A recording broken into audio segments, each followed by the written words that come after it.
መልካም የስቅለት በዓል ይሁንላችሁ። ዛሬ ይህን በዓል ለምታከብሩ በሙሉ ምክንያቱም በዚህ ቀን ጌታችንና መድኃኒታችን ኢየሱስ ክርስቶስ ልክ እንደ ወንጀለኛ ወደ እርድ ተነዳ፣ ባልሰራው ኃጢአት ምክንያት። መጽሐፍ ቅዱስ እንዲህ ይላል፣ እኛ የእርሱ ጽድቅ እንድንሆን እርሱ ስለኛ ኃጢአት ሆነ። ዮሐንስ 3:16 ላይ እንዲህ ይላል፣ በእርሱ የሚያምን ሁሉ የዘላለም ሕይወት እንዲኖረው እንጂ እንዳይጠፋ እግዚአብሔር አንድያ ልጁን እንዲሰጥ ድረስ ዓለሙን እንዲህ ወዷልና። እግዚአብሔር የመጣው ለፍቅር ነው። ኢየሱስ ክርስቶስ መስቀል ላይ የዋለው ለፍቅር ነው። ኃጢአት የሆነው ለፍቅር ነው። ጎልጎታ ተራራን የወጣው ለእኔና ለእናንተ ነው። ፍቅሩ በወደደው ላይ ሳይሆን በአፍቃሪው ባህሪ ላይ የተመሰረተ እውነተኛ ፍቅር ነው። እግዚአብሔር ጠላቶቹን ለማዳን አንድያ ልጁን ሰዋው። ታውቃላችሁ፣ እኔ ለቤተሰቦቼ ብሞት ዋው ጀግናችን ይሉኛል። ቤተሰቦቹን ለማዳን ራሱን መስዋዕት አደረገ፣ ሕይወቱንም ሰጠ ይላሉ። ይህ የሚደንቅ ነው። ሰው የሆነው ኢየሱስስ ወዳጆቹን ሳይሆን ጠላቶቹን ለማዳን የሞተው። በዛሬው በዓል የምነግራችሁ አንድ መልካም ዜና፣ በመስቀል ላይ የተሰቀለው ኢየሱስ ክርስቶስ በምንም በመከራና በጭንቅ ብታልፉ እንኳን የእግዚአብሔር ፍቅር ከውድቀታችሁ በላይ ነው። የእግዚአብሔር ፍቅር ከየትኛውም ኃጢአት ጥልቅ ነው። የእግዚአብሔር ፍቅር ከማንኛውም ድክመትና መጥፎ ባህሪ በላይ ሰፊ ነው። አድምጡኝ፣ እግዚአብሔር ጥሩ ስለሆነን አይደለም የወደደን። እግዚአብሔር ከማንነቱ የተነሳ ነው የወደደን። እግዚአብሔር ይበልጥ እንዲወዳችሁ ምንም ማድረግ አይጠበቅባችሁም። አንዴ ወዷችኋልና። ያልኩትን አድምጣችሁኛል። እግዚአብሔር ይበልጥ እንዲወዳችሁ ምንም ማድረግ አይጠበቅባችሁም። በእናንተ ውስጥ ያላያችሁትን ነገር እርሱ ያያል። ዛሬ ሰዎች በሚያዩት ነገር ይመዝኗችኋል፣ ግን እግዚአብሔር ይወዳችኋል። እርሱ ነጋችሁን አይቶ ይወዳችኋል። አሮንን ታስታውሱታላችሁ። ጣዖታትን ያመልክ ነበር። መሪ የነበረ ግን ጥጃን የሠራ የወርቅ ጥጃ፣ ሕዝቡን በሸለቆ በባዕዳዊ አምልኮ እንዲያመልኩ ያደረገ።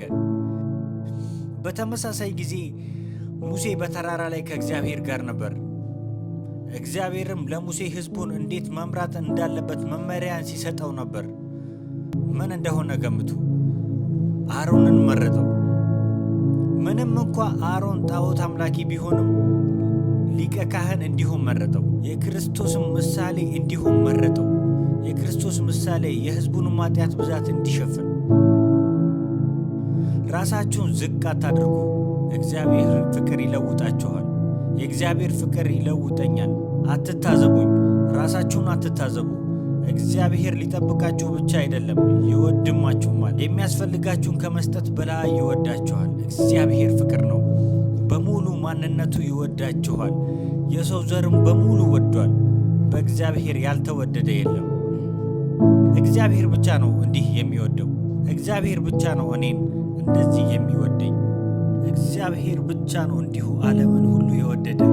እግዚአብሔር ብቻ ነው ነፍሰ ገዳይንና ጨካኝን እንዲሁ የሚወድ። አንድ ሰው እንዲህ ይበል፣ ፍቅር እግዚአብሔር ብቻ ነው፣ ሌላ ማንም የለም። እንደ ንጉሥ ዳዊት ያለ ዘማዊና ነፍሰ ገዳይን የሚወድ እግዚአብሔር ብቻ ነው። እንደ ልቤ ብሎም የጠራው እርሱን ነው። እግዚአብሔር ብቻ ነው የሚወድን። በቤተ ክርስቲያን ውስጥ ያሉትን መልካም ሰዎች ብቻ የሚወድ ይመስለናል። አይደለም። እግዚአብሔር እንደሚወዳችሁ ስታውቁ ተቀባይነትን ለማግኘት አትደክሙም።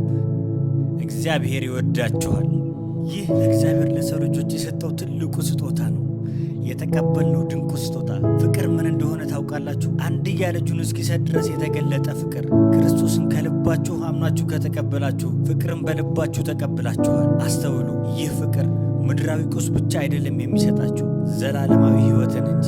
ምን ማድረግ አለብኝ ብላችሁ ልትጠይቁ ትችላላችሁ። ይህን አጭር ጸሎት ከኔ ጋር ጸልዩ። ጌታ ሆይ በልቤ አምኜ ተቀብዬሃለሁ። የእግዚአብሔር ፍቅር በልቤ ተቀብያለሁ።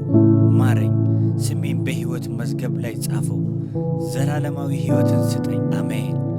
ይህ ታላቅ ተአምር ነው። እናም ትልቁ የእግዚአብሔር ስጦታ ነው። ሕይወታችሁን እንደ በፊቱ አይሆንም። በዚህ የስቅለት በዓል ወደ ወደሚወዳችሁ አባታችሁ ተመለሱ። እግዚአብሔር ይባርካችሁ፣ ሐሴትም አድርጉ። ክርስቶስ ሞቶ አልቀረም። በሦስተኛ ቀን በዕለተ ሰንበት ዳግም ተነስቷል ሕይወትን ሊሰጠን። እግዚአብሔር ይባርካችሁ።